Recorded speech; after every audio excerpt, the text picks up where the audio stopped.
मध्य प्रदेश में आज टीकाकरण का दूसरा दिन है। आज फिर स्वास्थ्य कर्मियों को टीका लगाया जा रहा है। दूसरे दिन कोरोना वैक्सीन उन तमाम 150 केंद्रों पर लगाई जाएगी जहां पहले दिन टीका लगाया गया था। हर केंद्र पर 100 स्वास्थ्य कर्मियों को टीका लगेगा। कुल 15,000 कर्मचारियों के टीकाकरण का लक्ष्य है। टीका लगवाने के लिए SMS और फोन किए जा रहे हैं। इसके पहले 16 जनवरी को किए गए टीकाकरण में सिर्फ 64% स्वास्थ्य कर्मी टीका लगवाने के लिए पहुंचे थे। कोविड कंट्रोल और कमांड केंद्र ने इसकी वजह तलाशी तो सामने आया कि 10% कर्मचारी छुट्टी पर हैं और इस वजह से वो टीका लगवाने नहीं पहुंचे। इसके अलावा 11% गर्भवती महिलाएं और 8% धात्री महिलाएं थीं जिन्हें भारत सरकार की गाइडलाइन के अनुसार टीका नहीं लगाया गया। वहीं करीब 3% कर्मचारी बीमार होने की वजह से टीका लगवाने नहीं पहुंचे।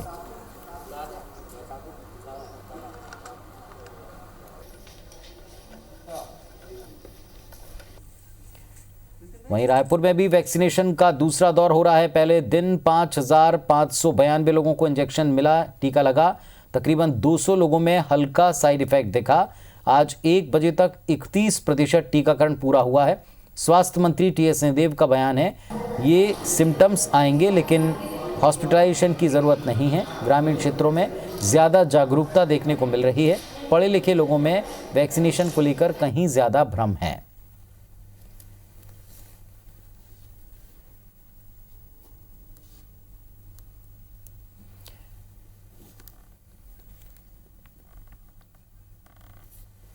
तो कोरोना वैक्सीन का दूसरा दौर वैक्सीनेशन का शुरू हो चुका है और रायपुर में पूरे प्रदेश में 31% टीकाकरण दोपहर 1 बजे तक देखा गया। 5,592 लोगों को वैक्सीन लगना है। छत्तीसगढ़ में स्वास्थ्य मंत्री ने कहा है कि ग्रामीण इलाकों में लोगों में कहीं ज्यादा जागरूकता है टीकाकरण को लेकर। सुनवाते हैं आपको। 5592 लोग आए थे, उनमें 199 लोगों में अलग अलग जगह अलग अलग स्थान पे कोई ना कोई ऐसे लक्षण दिखे। किसी को हॉस्पिटलाइजेशन की जरूरत नहीं पड़ी। और हमारे 2 सहयोगी इस वक्त अपडेट के लिए जुड़ रहे हैं। स्टार जैन जुड़ रहे हैं और साथ में आकांक्षा जुड़ी हैं। पहले स्टार के पास चलते हैं। स्टार, क्या स्थिति है छत्तीसगढ़ में दूसरे दौर को लेकर?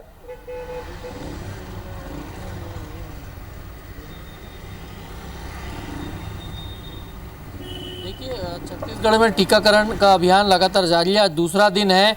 पहले दिन की बात करें तो जहां टोटल टर्नआउट जो लक्ष्य रखा गया था 97 केंद्रों के हिसाब से, लगभग उसके हिसाब से 60% के आसपास टर्नआउट रहा है।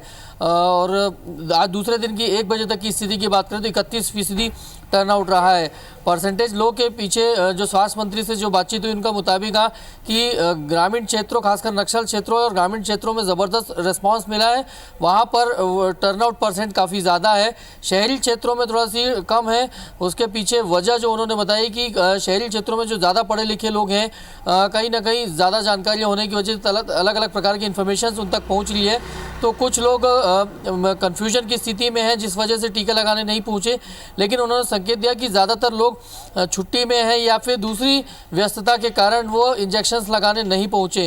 हालांकि उन्होंने विश्वास जताया कि जैसे जैसे समय बीतेगा वैक्सीनेशन का परसेंटेज बढ़ते जाएगा। जैसे आज की बात करें तो 31% अभी 1 बजे तक हुआ है। और कहीं ना कहीं जहाँ सिम्टम्स की बात करें तो जो पहले दिन में करीब लगभग 5600 लोगों को टीके लगे थे, उसमें से लगभग 200 लोगों को हल्के सिम्टम्स, अलग अलग साइड इफ़ेक्ट्स नज़र आए हैं।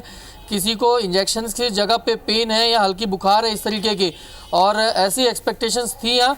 हालांकि उन्होंने साफ किया कि हॉस्पिटलाइजेशन की ज़रूरत करने की नौबत किसी के लिए नहीं आई है।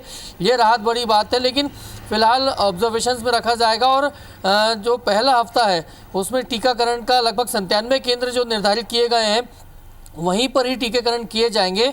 और उसकी रिव्यू करने के बाद यदि कोई ज़्यादा साइड इफ़ेक्ट्स नहीं आते हैं तब जाकर फिर सेकंड यानी दूसरे हफ्ते में सेंटर्स बढ़ाए जा सकते हैं। लेकिन फिलहाल पहले हफ्ते में 97 केंद्रों में ही टीकाकरण का अभियान चलेगा। और परसेंटेज की जहाँ तक बात है टर्नआउट की, तो धीरे धीरे इसमें इजाफा होगा। और खासकर जो ग्रामीण क्षेत्रों में तो अच्छा रिस्पॉन्स मिल रहा है, लेकिन शहरी क्षेत्रों में जैसे जैसे टीकाकरण बढ़ते जाएगा, लोगों में ज़्यादा जागरूकता आएगी, तो उसके बाद ये परसेंटेज निश्चित तौर पर बढ़ेगा। हाँ, आकांक्षा भोपाल से हमारे साथ में जुड़ी हैं। आकांक्षा, वहाँ क्या स्थिति है? कुछ पहले फेज में जो कम लोग रहे थे उसका आकलन किया गया होगा?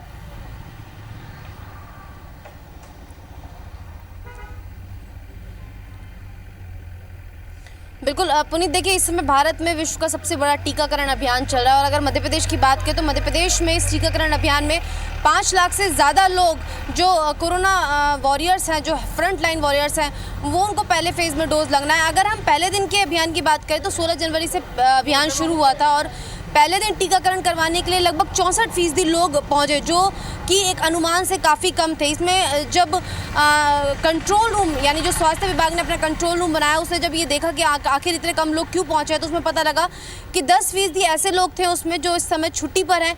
इसी के साथ ही 11% ऐसी महिलाएं थी जो गर्भवती हैं और जो टीकाकरण के दायरे में नहीं आती हैं। 8% वो महिलाएं थी जिनके बच्चे 6 महीने से छोटे हैं और जो टीकाकरण के दायरे में नहीं आती, और 3% वो कर्मचारी थे जिनकी तबीयत खराब है। इस वजह से ये जो आंकड़ा है 64% पर ही आकर सिमट गया। हालांकि स्वास्थ्य विभाग का ये भी कहना है कि एक सर्कुलर जारी किया गया है सभी जिलों के, चाहे CMH हो या सिविल सर्जन हो, उनके ये एक सर्कुलर जारी किया गया है कि जितने भी जो डॉक्टर्स हैं या जो हेल्थ वर्कर्स हैं जिन्हें टीका लगना है, खासकर उनकी छुट्टियाँ निरस्त कर दी जाएँ। अगर छुट्टियाँ निरस्त कर दी जाएंगी तो ये 10% का जो आंकड़ा कम रहा है, ये 10% ऑटोमेटिक बढ़ जाएगा। इसी के साथ ही ये भी तय किया गया है कि ऐसे बहुत सारे वर्कर्स हैं और डॉक्टर्स रहेंगे और भी स्वास्थ्य विभाग के अन्य कर्मचारी रहेंगे जिन्हें किन्हीं कारणों से टीका नहीं लग पाएगा।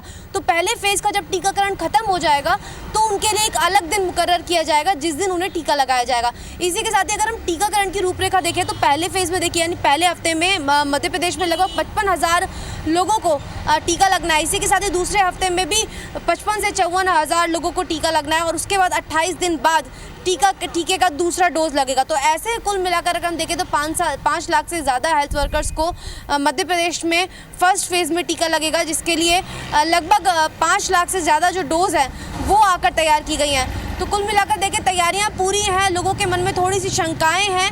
हम जिस तरीके से लोगों का कहना भी है कि थोड़ा डर है, धीरे धीरे डॉक्टर्स से बात करके वो जो डर है वो निकल रहा है और उम्मीद यही जताई जा रही है कि ज़्यादा से ज़्यादा जो हेल्थ वर्कर्स हैं, जो फ्रंट लाइन वॉरियर्स हैं, वो पहुँचे और टीकाकरण में जो अभियान है इसमें शामिल हों। जी चलिए, तो उम्मीद करते हैं कि ये जो समझाइश है, ये जो जानकारियां हैं, ये काम आएंगी और टीकाकरण ज़्यादा प्रतिशत के साथ में पूरा होगा। बहुत शुक्रिया आप दोनों का इस पूरी डिटेल के लिए।